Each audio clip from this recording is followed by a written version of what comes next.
हा बोलो. आजचे लोकार्पण सोहळा होते आणि मुख्य अतिथीमध्ये गोला आलो होते आणि उद्घाटन केले गीता काकून. याच्याबद्दल तुम्ही काय सांगणार? आज देश आणि राज्य बदलतंय आणि उद्या भविष्यामध्ये मुंबई बदलण्यासाठी भारतीय जनता पार्टी आणि NDA तयार झालेली आहे.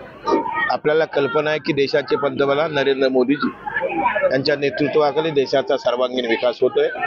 देशाच्या सर्वांगीण विकासाबरोबर जर देशाकडे जर वाकड्या नजरेनं कोणी बघितलं तर जशात तसं उत्तर देण्याची ताकद आपले पंतप्रधान नरेंद्र मोदींच्या माध्यमातून तिन्ही सैन्य दलाला आलेली आहे.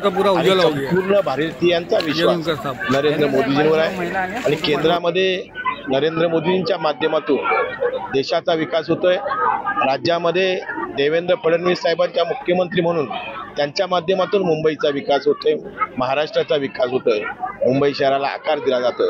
आणि हे लोकार्पण हे प्रामुख्यानं आमची काम करण्याची पद्धत आहे.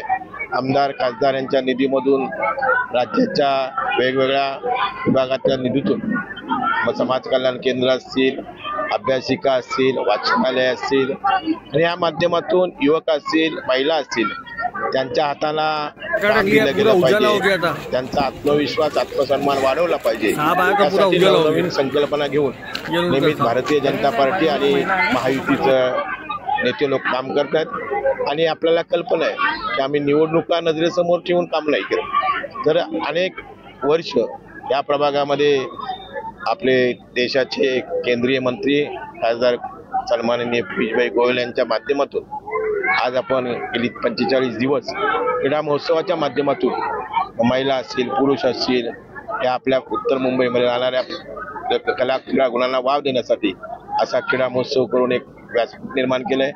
त्यांच्या त्याचबरोबर प्रवीण भाऊ दरेकर आमदार यांच्या आमदार असतील, निधीतून असेल आणि विकास कामाची आमच्या माध्यमातून आम्ही करत असतो.